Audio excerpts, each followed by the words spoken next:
جانے دے کوئی بسم اللہ الرحمن الرحیم۔ تقریر مولانا نے کر دی ہے، تو کچھ تعلیقات ہیں اس مہینے کے متعلق، تو یہ دور کر دیا میں نے، کوئی مسئلہ نہیں ہے۔ تو اب مولانا نے اتنی بہت ساری فضیلت بتا دی ہیں، تو فضیلت کے مقابلے میں قبیحت بھی ہوتی ہے۔ اس کو ایسے سمجھیں کہ جس طرح ثواب زیادہ ہے گناہ بھی زیادہ ہے۔ تو سحری سے شروع کر لیتے ہیں بات۔ سحری کا ہمیں رسول نے طریقہ بتایا ہے۔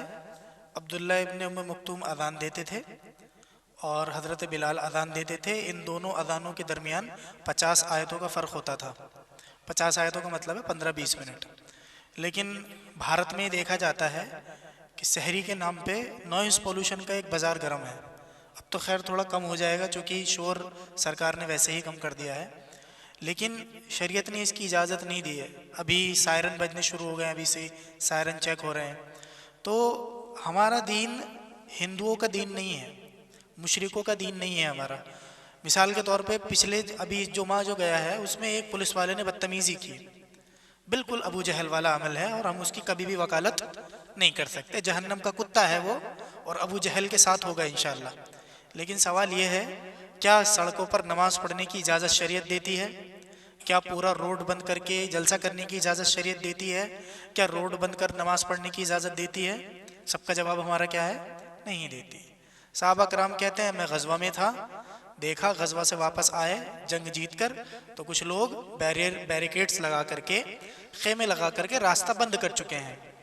اللہ کے رسول مانیٹرنگ کرتے تھے صحابہ کی۔ اللہ کے رسول کو کسی نے خبر دی تو کہا کہ انہیں اعلان کر دو کہ جو لوگ راستہ بند کیے ہوئے ہیں ان کا کوئی جہاد نہیں ہے۔ تو اہتمام کیا کرنا ہے؟ دیکھیں اذان تو ہم نہیں دے سکتے چونکہ فتنہ کھڑا ہو سکتا ہے، ایک نئی چیز ہو سکتی ہے، جو فتنوں سے، لوگوں سے، آزمائش سے بچنا ضروری ہوتا ہے۔ لیکن کم سے کم اتنا کر سکتے ہیں کہ کوئی بھی مروجہ اعلان نہ کیا جائے۔ کھانے پینے کی کوشش مت کرو، 5 منٹ بچے ہیں، 3 منٹ بچے ہیں، یہ کوئی مشین نہیں ہے سحری۔ اللہ کے رسول صلی اللہ علیہ وسلم کہتے ہیں جب تم میں سے کوئی آدمی سحری کرے اور اذان سن لے اور اس کے ہاتھ میں برتن ہو تو روبوٹ نہیں ہے کہ اذان سنی ختم بند ہو گیا، اسے چاہیے کہ اپنی حاجت پوری کر لے۔ ضروری نہیں ہے کہ ہر آدمی آدھا گھنٹے پہلے اٹھ جائے، انسان ہے، نیند کا بھی غالب بھی آ سکتی ہے، 5-7 منٹ پہلے بھی اٹھ سکتا ہے۔ تو کیا کرنا ہے کہ کسی بھی مروجہ قسم کے اعلان، مروجہ قسم کے ہارن، مروجہ قسم کے پٹاخے سے کیا کرنا ہے؟ احتراز کرنا ہے۔ نمبر 1 وجہ کیا ہے؟ شریعت کی مخالفت۔ نمبر 2 پولوشن ہے۔ اب کوئی بیمار ہے، کوئی سو رہا ہے، مجھے یاد ہے ہمارے محلے میں ایک حضرت تھے بیچارے، اللہ ان کی مغفرت کرے، 1:30 بجے اعلان کرتے تھے کہ سحری کا وقت شروع ہو گیا ہے۔ تو میں کہتا تھا یار ولیمے کی تیاری کرنی ہے تمہیں، 2,500-3 ہزار آدمیوں کا کھانا بنانا ہے 1:30 بجے، اور یہ میں کب کی بات کر رہا ہوں، 6-7 سال ہو گئے۔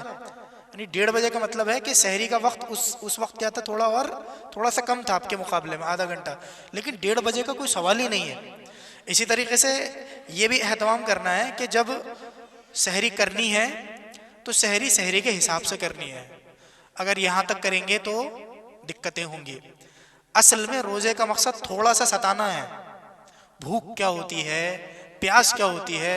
اب یہ کبھی دہی کے چکر میں لگا ہوا ہے کہ دہی اور کیلا کھا لے پیاس نہیں لگے گی، ٹھیک ہے اچھی بات ہے پیاس نہیں لگے گی، لیکن روزے کا قطعی یہ مقصد نہیں ہے کہ آپ کو بھوک اور پیاس کا احساس نہ ہو۔ برکت ہے تو برکت کو برکت کے طریقے سے لیا جاتا ہے، بہت زیادہ پیٹ نہ بھریں۔ روزہ کھولنے کا نمبر آئے، وقت ہوتے ہی روزہ کھول لیں، چونکہ یہود اور نصارہ روزہ لیٹ کھولتے ہیں۔ دقت کیا ہوئی ہے، ہمارے یہاں 2 قسم کے لوگ ہیں، ایک تو رجسٹرڈ شیعہ ہیں جو کھولتے ہی اندھیرا ہونے پر ہیں، ایک توکھے والے شیعہ ہیں، چھوٹے شیعہ ہیں۔ یہ بولتے ہیں نہ تو ہم ٹائم پہ کھولیں گے اور نہ اندھیرے میں کھولیں گے لیٹ ہی۔ تو اس کو بعض علماء کو میں نے سنا وہ کہتے ہیں کہ اللہ تعالیٰ کو اسٹیمنا مت دکھاؤ تم، کہ 3 منٹ 2 منٹ کی کیا بات ہے، اسٹیمنا نہیں دکھانا چاہیے اللہ تعالیٰ کو۔ جب بول دیا روزہ کھولنا ہے تو کھول لینا ہے، جب بولا روزہ بند کرنا ہے بند کر لینا ہے۔ اب آپ کے پاس، سب کے پاس فونز موجود ہیں، فونز بھی نہیں ہوں، مسجد میں کوئی بھی وقت دیکھیں آپ، اس میں 1 منٹ بھی زیادہ نہیں کرنا ہے، چونکہ آپ نقشہ بنانے والوں کو بیوقوف ہرگز نہ سمجھیں، وہ سب ٹائم مینجمنٹ کے ایکسپرٹ ہیں، انہوں نے تمام تجربات کی بنیاد پر دیکھ کر روزہ کھولنے اور روزہ بند کرنے کے اوقات لکھ دیے ہیں۔ جب وہ ٹائم ہو جائے، نہ کم کرنا ہے نہ زیادہ کرنا ہے۔ وجہ کیا ہے؟ یہود اور نصارہ کی مخالفت، سحری کھا کے کری، چونکہ وہ لوگ سحری نہیں کرتے ہیں۔ دوسرا، روزہ ہم ٹائم سے جلدی کھولتے ہیں۔ جلدی کا مطلب کوئی آدمی یہ نہ سمجھے کہ وقت سے پہلے کھول لیتے ہیں، بلکہ جیسے ہی وقت ختم ہو جاتا ہے، یعنی سورج ڈوب جاتا ہے، سورج ڈوبنا اسے بولتے ہیں، یہ سورج ہے ٹھیک ہے، یہ میرا ہاتھ ہے، یہ ڈوب گیا، یہ ڈوبا ہوا نہیں ہے، یہ بھی ڈوبا ہوا نہیں ہے، یہ ڈوب گیا، بس ڈوبتے ہی کیا کر لینا، کھول لینا ہے۔ اور جو اس گھڑی میں، نقشوں میں یا گوگل پہ جو سن سیٹ کا ٹائم ہے وہ یہی والا ہے، یہ سورج یہ دکھ رہا ہے بالکل ایک دم -0.00001 سینٹی میٹر ایک دم غائب ہوا، تو یہ کیا ہے؟ روزے کا وقت ہے۔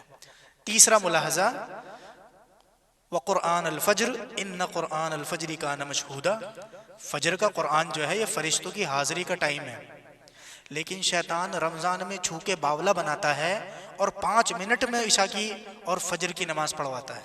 آپ نے قرات دیکھی کتنی چھوٹی کرتے ہیں رمضان میں؟ رمضان میں قرات کیا کرنی چاہیے تھی؟ زیادہ، انہوں نے کیا کری ہے؟ 7 منٹ میں فجر کی نماز ختم، 5 منٹ میں نے قل اعوذ برب الفلق، قل اعوذ برب الناس سے پڑھانی شروع کر دی آپ کے شہر میں لوگوں نے نمازیں اب۔ اور کچھ تو بیچارے جو کم پڑھے لکھے لوگ ہیں وہ پتہ کس طریقے سے قرآن پڑھتے ہیں، پوری سورت پڑھتا ہوا آ رہا ہے وَقَالَ أَنَا رَبُّكُمُ الْأَعْلَى اللہ اکبر۔ اب یہ فرعون کا قول ہے کہ میں تمہارا سب سے بڑا رب ہوں، ٹھیک ہے؟ قراء جو ہوتے ہیں جنہوں نے قرآن میں بتایا کہاں رکنا ہے نہیں رکنا ہے، انہوں نے اس طریقے کے مواقع پر رکنے کو جائز نہیں کہا۔ کیوں؟ آپ کیا بول کر رکوع کر رہے ہیں؟ آپ کو بولنا وَقَالَ أَنَا رَبُّكُمُ الْأَعْلَى فَأَخَذَهُ اللَّهُ نَكَالَ الْآخِرَةَ وَالْأُولَى۔ بتانا ہے نا کہ اس نے جب یہ بولا کہ میں رب ہوں تو اللہ تعالیٰ نے اس کو پکڑا۔ تو ایسے ہی جب فجر میں نماز پڑھاتے ہیں تو ایک تو چھوٹی صورتیں پڑھتے ہیں یا کوئی بڑی صورت بھی پڑھتے ہیں تو اس انداز سے پڑھتے ہیں کہ جتنی بھی آیتیں قسم والی ہیں، قسم قسم قسم والی آیتیں پڑھی اور قسم کس پہ کھائی گئی ہے اس کو بنا بتائے رکوع میں چلے گئے۔ تو یہ قرآن کا ایک طریقے سے مذاق ہے، مطلب میں اللہ کی قسم، رحمان کی قسم، غفور کی قسم۔ اب آپ کہیں گے چلیے ہو گیا، 3 قسم ہو گئی، کیا کرنا کیا ہے؟ خبر دینا، اب کیا مطلب کیا؟ سچ بول رہے ہیں، جھوٹ بول رہے ہیں، یہی کرتے ہیں نا جب کوئی آدمی قسم کھاتا ہے تو قسم کسی چیز پر کھائی جاتی ہے۔ تو اب انہوں نے جب فجر میں قرآن پڑھا، چونکہ انہیں جلدی جانا ہے، اصل میں جلدی سے سونا ہے نا، تو اس سونے کے چکر میں اس فضیلت سے، اس عمل سے جس کے بارے میں کہا گیا کہ فجر کا قرآن فرشتوں کے حاضر ہونے کا وقت ہے، یتعاقبون فیکم ملائکۃ اللیل و ملائکۃ النہار، فجر میں اور عصر میں رات اور دن کے فرشتے کیا ہوتے ہیں؟ آتے جاتے ہیں۔ دن کے فرشتے رات میں جاتے ہیں اور رات کے فرشتے دن میں۔ تو اب انہیں کیا کرنا ہے؟ قرآن صحیح سے پڑھنا ہے، نماز صحیح سے پڑھانی ہے، لیکن چونکہ شیطان سارے الٹے کام کب کرواتا ہے؟ رمضان میں۔ تو اس پہ بھی اگر آپ کے آس پاس ہوتا ہے، آپ کی مسجد میں ہوتا ہے، اس پہ قدغن لگائیں کہ نماز پڑھانی ہے تو ڈھنگ سے پڑھائیں۔ کیوں؟ کیونکہ رمضان کا مہینہ بار بار نہیں آتا ہے اور اتنے اچھے نہیں ہیں کہ ہم بہت زیادہ نیک کام کرتے ہیں۔ تراویح میں قرآن پڑھنے کا مطلب یہ نہیں ہے کہ اب قرآن پڑھنا نہیں ہے، تراویح میں آپ قرآن پڑھ کے اللہ پہ احسان نہیں کر رہے ہیں۔ قرآن تراویح کا نہ سنیں، وہ تطوعات میں نوافل میں آتا ہے، لیکن فرض نماز انسان کی جون میں نبی کے طریقے پر پڑھنا کیا ہے؟ واجب ہے۔ اور اللہ کے رسول فجر میں قرآن پڑھتے تھے۔ بعض روایات میں آتا ہے اندھیرے میں کھڑے ہوئے اور جب سورج کی روشنی قریب دکھنے لگتی ہے اس وقت تک فجر کی نماز ہو رہی ہے۔ جمعہ کے دن سورہ سجدہ جو 3 پیجوں کی ہے اور سورہ انسان وہ بھی 2 پیجوں سے زیادہ ہے، 3 اور 2 5 پاؤ پارا پڑھتے تھے اللہ کے رسول فجر میں۔ تو اس کا اہتمام کرانا ہے۔ چوتھی چیز، جب تراویح کی نماز پڑھنی ہے تو تراویح کی نماز پڑھنے میں رکوع میں نہیں جانا ہے کہ پورا قرآن سن رہے ہیں بیٹھے ہوئے اور رکوع میں گئے اور رکعت لگا لی۔ پہلی بات تو یہ ہے رکوع کی رکعت اس آدمی کی ہوتی ہے جس کو رکوع ملا ہی نہیں، آپ نے باقاعدہ نکالا ہے، آپ کی 10 رکعت تراویح ہوئی ہے اور 1 رکعت بار بار چھوڑنے کا عذاب الگ ہے، کیونکہ آپ در حقیقت یہ مذاق کی قبیل سے ہیں کہ آپ شریعت کا کیا کر رہے ہیں؟ مذاق اڑا رہے ہیں، نہیں پڑھنی گھر جائیے، لیکن مسجد میں بیٹھ کر رکوع کا انتظار کرنا یہ نماز تراویح کا مذاق اڑانا ہے۔ اور بعض علماء کے نزدیک تو رکوع کی رکعت ہوتی ہی نہیں ہے، چاہے آپ باہر سے آئیں یا اندر سے۔ تو اس طریقے کی ایکٹیویٹیز سے بچنا ہے۔ رات کی نماز میں جب تراویح میں قرآن پڑھا جائے تو امام صاحب سے یہ بولنا ہے کم پڑھا دو، اچھا پڑھا دو، پورا کرنے کی ضرورت نہیں ہے اگر آپ کی بس کی نہیں ہے۔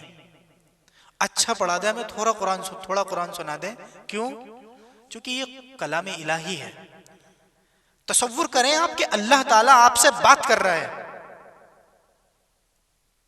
اب کوئی آدمی جس کو یہ یقین ہو کہ میں اپنے رب سے کلام کر رہا ہوں، وہ بدتمیزی کرے گا؟ وہ ایک آیت کا جواب دیتا ہے، الحمدللہ رب العالمین، یہ ولضالین تک حاجی جی ایک سانس میں پڑھتا ہے۔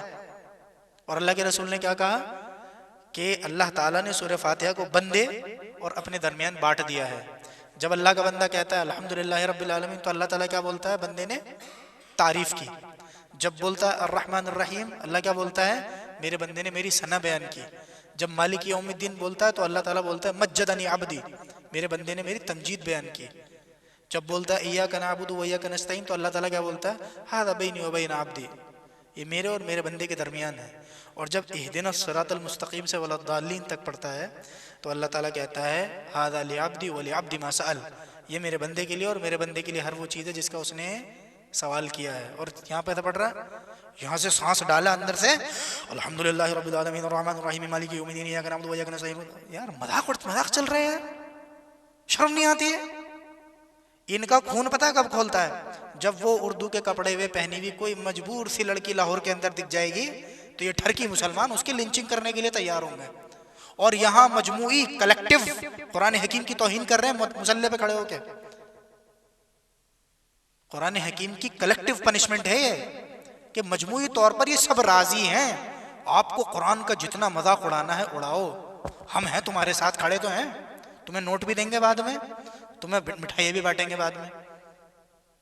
تو یہ سلیکٹیو جو مزاج ہے نا، یہ اچھا نہیں ہے۔ ٹھیک ہے وہ ڈنمارک کے خبیث قرآن جلاتے ہیں، بری بات ہے، ہمارا خون کھولتا ہے، لیکن جو ہر مہینے ایک سال کے اندر ہم قرآن کا جو مذاق اڑاتے ہیں اس پر بھی تھوڑا سا خون کھولنا چاہیے نا، یا اس پر نہیں کھولنا چاہیے؟ یہ تو مسلمان ہو کر اللہ کے گھر میں کھڑے ہو کر نماز دیکھیں، یہ دیکھیں قباحت کتنی ہو رہی ہے، نماز میں کھڑے ہو کر مذاق اڑایا جا رہا ہے قرآن کا، اور ہمیں فرق نہیں پڑتا۔ کیوں؟ چونکہ اکثریت جو ہے وہ ہمارے ساتھ ہے نا۔ مزہ آ گیا، 45 منٹ میں کھینچ دیا، یہ الفاظ ہیں لوگوں کے۔ یہ کھینچی نہیں ہے، یہ کھچائی ہوگی اوپر جا کے اصل میں۔ نسوا اللہ فنسیہم، انہوں نے بھلایا ہے نا اللہ کو، اللہ بھلائے گا۔ اور یہ اللہ یہ پڑھ کے نکلتا ہے، وَمِنْهُمْ أُمِّيُّونَ لَا يَعْلَمُونَ الْكِتَابَ إِلَّا أَمَانِيَّ، ان میں یہ لوگ ہیں جو کتاب کے ظاہر کو جانتے ہیں، صرف الفاظ کو۔ یہ یہودیوں کی قباحت پہلے دن تراویح میں کھڑے ہو کر پڑھتا ہوا جا رہا ہے، لیکن اسے فرق نہیں پڑ رہا ہے کہ میں بھی انہی میں سے ہوں۔ وَمِنْهُمْ أُمِّيُّونَ لَا يَعْلَمُونَ الْكِتَابَ إِلَّا أَمَانِيَّ، ظاہر الفاظ آتے ہیں، وہ بھی ایسے کہ اگر کسی اچھے قاری کو سنا دیا جائے تو وہ کہے گا قف قف بھائی کافی ہے یار، تم جاؤ ہو گیا تمہارا۔ ایسے انداز سے قرآن پڑھتے ہیں ہم لوگ۔ تو بہرکیف یہ کچھ ملاحظات تھے، اگر اس میں کوئی صحیح بات ہے تو اللہ تعالیٰ کی طرف سے ہے، اور کوئی غلطی یا زیادتی ہوئی ہے تو شیطان کی طرف سے ہے۔ اور کوشش کریں کہ وہی دین ہم فالو کریں جو صحابہ کرام نے دیا ہے، اگرچہ ہم اکیلے ہوں۔ اسی لیے کہ حذیفہ ابن یمان فرماتے تھے الجماعت ما وافق الحق وان كنت وحدک، جماعت وہ ہوتی ہے جس کے ساتھ حق ہوتا ہے اگرچہ آپ اکیلے ہوں۔ کان ابراہیم ان ابراہیم کان امتا قانتا للہ حنیفا، ابراہیم اکیلے ہی امت تھے، حنیف تھے، مشرک نہیں تھے۔ اور حذیفہ ابن یمان فرماتے ہیں لتظہرن البدع، ان قریب بدعتیں ظاہر ہوں گی، حتی لا یرى من الحق الا ما بین ہذین الحجرین، اور دو پتھر اٹھا کر بولنے لگے کہ ان پتھروں کے درمیان جتنی روشنی ہے اتنی روشنی سمجھ لیں جو میری انگلیوں کے درمیان ہے، صرف سنت اتنی سی بچے گی۔ اور جب بھی کوئی بدعت ختم ہوگی تو لوگ کہیں گے یار یہ نئی بات نکال کے لاتے ہیں، سنت ختم کر دی گئی ہے۔ یہ اس زمانے کی بات ہے جب حضرت حذیفہ ابن یمان موجود ہیں۔ اسی لیے سفیان ثوری فرمایا کرتے تھے جب کسی اہل سنت کے بارے میں سنا کر کہ کسی شہر میں رہتا ہے اس کو سلام بھیجا کر، اس لیے کہ فإن أهل السنة قد قلوا، اس لیے کہ اہل سنت بہت کم ہو چکے ہیں۔ یہ کس زمانے کی بات ہے؟ سفیان بن سعید الثوری کا انتقال 161 ہجری میں ہوا ہے، یعنی قریب 1300 سال پرانی۔ تو کوشش یہ کریں کہ ہمارا دین کون سا ہو؟ وہی دین ہو جو صحابہ کرام کا دین ہے، اور اس دین کو لینے کے لیے ہمیں تھوڑی سی محنت کرنی پڑے گی، سیکھنا پڑے گا، علماء کے پاس جا کر سفر بھی کرنا پڑے گا۔ اور جب ہم ایسا کریں گے تو اللہ تعالیٰ کی ذات سے امید ہے کہ اللہ تعالیٰ ہمیں سیدھے راستے پر چلا دے گا۔ چلنا مقصد ہے، منزل پہ پہنچنا مقصد نہیں ہے۔ بارک اللہ لنا ولکم فی القرآن العظیم ونفعنی وإیاکم بما فیہ من الآیات والذکر الحکیم وصلی اللہ علی نبینا محمد۔